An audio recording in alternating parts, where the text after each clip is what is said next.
Bom, pessoal, acabei de sair aqui do cinema, assistir o novo filme de terror do diretor M. Night Shyamalan, Batem à Porta. Vocês bem sabem, né, que o diretor é 880, ou você ama ou você odeia, né?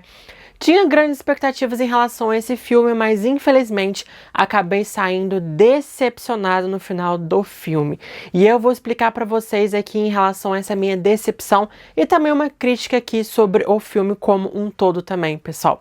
Então é isso, sejam bem-vindos ao canal de terror. Meu nome é Breno Bicalho e bora então quebrar a quarta parede sobre esse filme novo do M. Night Shyamalan, Batem à Porta. Bora lá!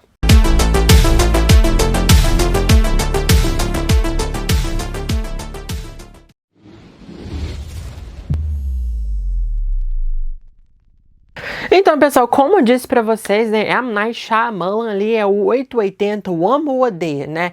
Assim, ele dirigiu filmes muito bons, clássicos, né, como Corpo Fechado, Sexto Sentido, né, a Vila, talvez, né, enfim, né? Mas também dirigiu outras bombas, como A Dama na Água, Fim dos Tempos, e ali ele acabou caindo num ostracismo por dirigir vários filmes ruins. E há muito tempo ele já estava tentando ali recuperar, né, a sua maestria. E sempre nos filmes do M. Night Shyamalan temos um grande plot twist ali no filme, então você já espera algum plot twist, né? E esse filme então de terror barra suspense, né, Batem à Porta, ele é baseado num livro escrito por Paul Tremblay, chamado O Chalé no Fim do Mundo, que até mesmo em 2019 esse livro, pessoal, olha só que importância que esse livro tem, viu? É uma grande obra-prima, parece, viu? Ó, ganhou o prêmio de Bram Stoker em 2019 por ser um livro de terror, ou seja, ganhou uma grande premiação. E ali então M. Night Shyamalan pegou o livro e resolveu criar sua própria história baseada no livro, o que simplesmente ele errou feio na mão, né? Mas enfim, o que conta essa história, né, pessoal? Temos então o casal homoafetivo Eric e Andrew, que adotaram uma criancinha chamada Wen. E assim os três vão para suas férias numa cabana isolada para aproveitar um tempo em família. Até que quatro estranhos surgem lá na cabana, batem na porta falando que eles precisam fazer um grande sacrifício para poder deter o apocalipse que está simplesmente iminente. E ali então a família precisa decidir: ou sacrifica um dos seus membros da família, ou o apocalipse irá matar todo mundo no mundo inteiro, né? Então fica exatamente esse dilema: será que mata, não mata? Será que o apocalipse é real, não é real? Será que esses quatro estranhos estão mentindo, não estão mentindo? Será que faz parte de um culto, de uma seita? Será que são fanáticos religiosos? Será que são homofóbicos, né? Indo atrás de um casal ali homoafetivo? O que vai ser desse filme? Então o filme cria um grande suspense acerca disso. É verdade, não é verdade? Então a todo momento você tem um grande embate, né? Os quatro proclamam que eles têm grandes visões sobre o apocalipse, vem várias coisas acontecendo, e a única maneira realmente de parar o apocalipse é o sacrifício de um dos membros da família.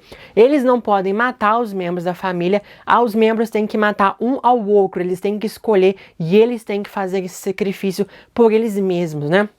E nisso então, pessoal, a cada momento então que eles não decidem, um desses quatro sujeitos acaba morrendo e ali mais e mais coisas horríveis vão acontecer no mundo, assim dizimando praticamente a população inteira. E assim a gente vai no filme o tempo inteiro, né? Ou seja, o filme se passa praticamente somente na cabana com esses 7 atores, né? Então é um filme bem minimalista, é bem centrado e focado nesse grande suspense. E ali você vai sendo levado para a história do casal, mostra alguns flashbacks do casal, como se conheceram, mostra que, por exemplo, a família do Andrew não aceita dele por causa da sua orientação sexual, né? E ali então tem alguns problemas com a família. O Andrew também sofreu um atentado homofóbico, quase que morreu, e ali também ele começou a ficar um pouco mais assim, não acreditando muito na humanidade.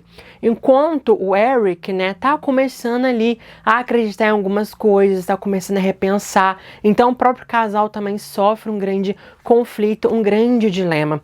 Isso é uma parte extremamente interessante do filme, porque mostra realmente, né, a sociedade homofóbica com esse atentado, a questão deles mentirem ali para poderem adotar a criança, porque vocês bem sabem, né, a adoção por casal homoafetivo é muito difícil de rolar, de sair, é um trâmite muito gigantesco, então eles acabam mentindo um pouco no processo para conseguirem adotar a criança, né, a Wen. Então mostra algumas coisas muito interessantes, e eu achei realmente que esse filme tocaria também em alguma crítica social à la Jordan Peele, só que não, né?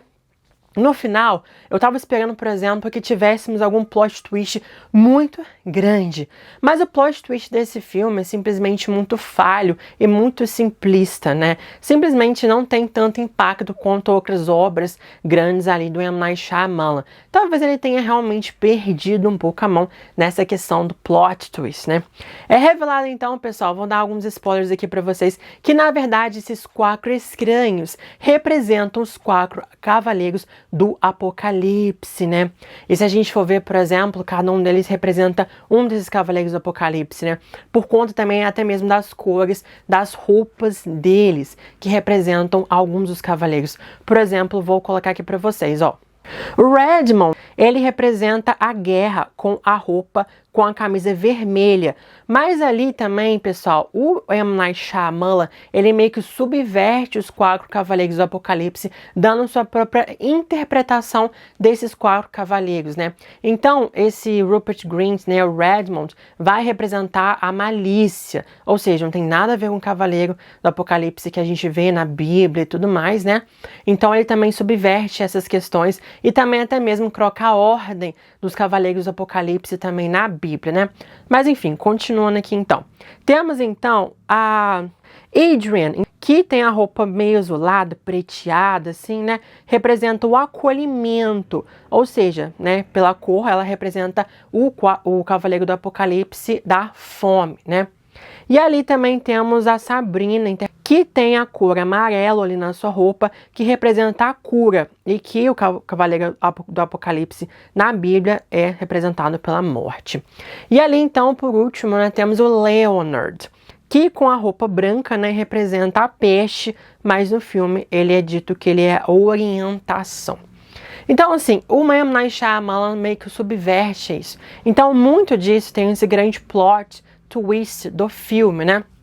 Essa representação, mas é completamente diferente aqui da Bíblia realmente, só algumas cores parecidas, então ele faz realmente essa brincadeira. Esse é o grande plot twist do filme, gente, mas enfim, é muito falho, é muito fraco realmente aqui essa questão, né?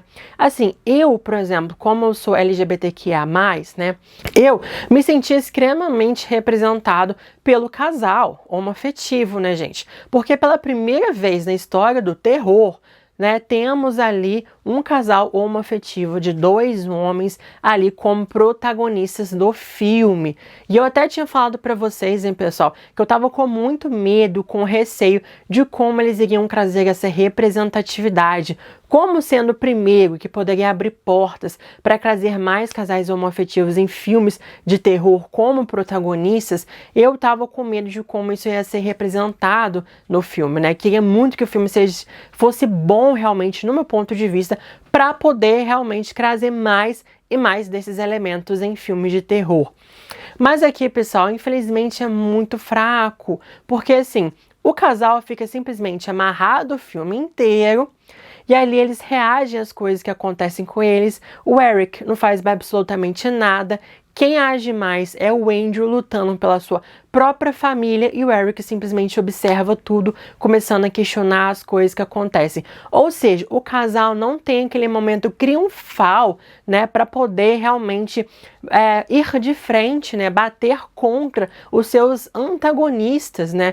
Por mais que os antagonistas tenham suas histórias tristes e você meio que se importa um pouco com eles, cria um certo tipo de empatia, nem tanto no meu ponto de vista, mas cria um pouco de empatia por conta da história deles, né. Eles não querem causar o mal, eles querem salvar a humanidade, né? Mas, enfim, né? Ali então, você realmente não tem um momento triunfal em que um casal consegue bater contra os antagonistas, né? Já que os antagonistas vão se matando ali durante o filme para desbloquear mais e mais cataclismas horríveis do apocalipse, né? Então, eles não têm exatamente esse momento que você fala, caramba, eles triunfaram, eles venceram no final. E aqui o filme cai numa coisa extremamente horrível em todas as representações LGBTQIA+, de filmes, séries, de várias formas, de várias mídias, né? Que é exatamente aquele trope ou clichê bury your gays, né? Enterre os seus gays. Os gays sempre sofrem, sempre tem finais trágicos, tristes, não tem nenhum final feliz, é sempre uma tragédia atrás da outra. E ao invés de trazer um tom de esperança para esse casal, por exemplo, né, de triunfar e ser feliz no final das contas, não, é uma tragédia atrás de tragédia e o filme acaba em tragédia, acabando com a própria família. Então é uma coisa que me mexeu muito comigo, porque é uma coisa que eu sempre venho falando, debatendo com as pessoas em relação a isso, sobre essa representatividade de que o casal homoafetivo, seja gay, seja lésbica, não podem ter um final feliz. Isso é muito problemático, gente. É muito problemático. A gente, por exemplo, que é LGBTQIA+, a gente está cansado de ver isso sendo representado. A gente quer novidade, a gente quer coisas diferentes, a gente quer criatividade. E o final do filme é completamente... o final do livro é completamente diferente do final do filme. Ou seja, isso foi escolha do próprio M. Night Shyamalan, o que torna isso mais problemático ainda. Mas, Breno, eles precisam fazer sacrifício para salvar a humanidade. Isso que tá o problema, pessoal. Já que eles querem inovar, trazer alguma coisa diferente nisso, que mudasse um pouco disso, não cair realmente num grande clichê. Se vai mudar o livro, por exemplo, muda para uma coisa realmente que vai trazer uma positividade no final do filme. Não cair mais novamente nesse clichê. Isso é péssimo, sabe? Novamente sendo representado por essa forma. Eu tô cansado de ver isso. Imagina só alguém, por exemplo, que fica vendo isso o tempo inteiro, o tempo inteiro. Olha só como é que isso mexe com a cabeça da pessoa. Nossa, eu nunca vou ser feliz porque sempre é representado de maneira pejorativa, sempre é representado de maneira negativa, com tragédia, com morte. Então eu nunca vou ser feliz. A gente precisa de representatividade positiva. Positiva. O que os filmes têm que trazer é justamente isso. Então, para mim, é completamente problemático. Por mais que o filme seja bom, assim, aquele início, aquela tensão, aquele suspense, aquela dúvida se realmente é real ou não é real o que eles estão falando, se é ilusão da cabeça deles, né? Que tem aquela briga do Andrew versus os quatro, meio que tentando desmistificar essa ideia realmente que eles têm do apocalipse e tal, e tal, e tal.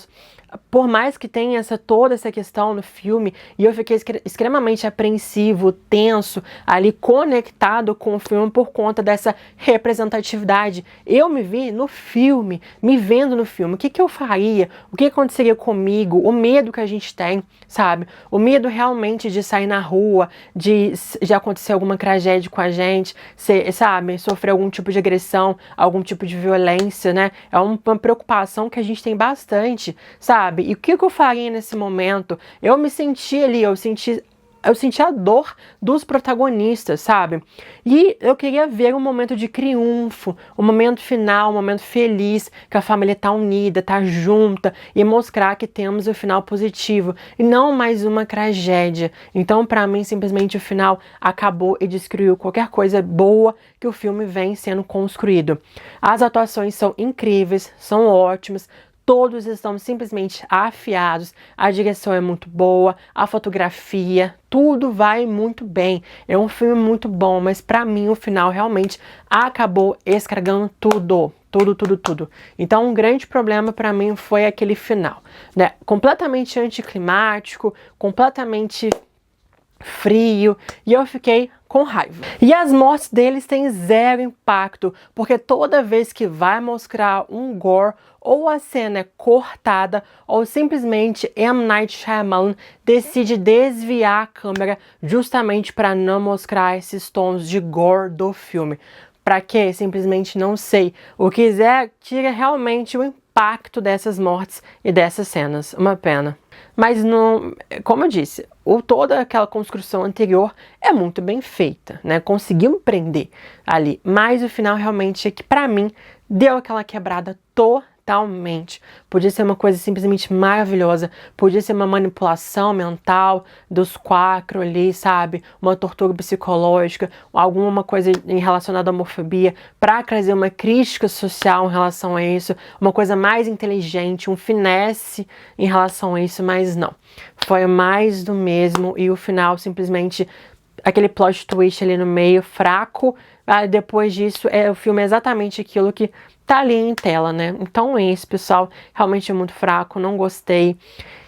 E pra mim, no final, foi muito de mau gosto mesmo, né? Mas enfim, é que, infelizmente, queria muito que eu gostasse do filme e que fosse um final muito bom. Mas enfim, né, pessoal? É isso então, dê um like nesse vídeo se vocês gostaram da crítica, se concordam ou não concordam, mas obviamente, ó, respeito também, por favor, aqui as opiniões diversas. Talvez vocês podem gostar do filme, mas eu, no lugar de representatividade ali no filme, não gostei por conta disso, principalmente, né? Mas então, deem um like aqui no vídeo, se inscrevam no canal se vocês não são inscritos e ativem o sininho também para vocês não perderem futuros conteúdos no canal. Muito obrigado, pessoal, até os próximos vídeos.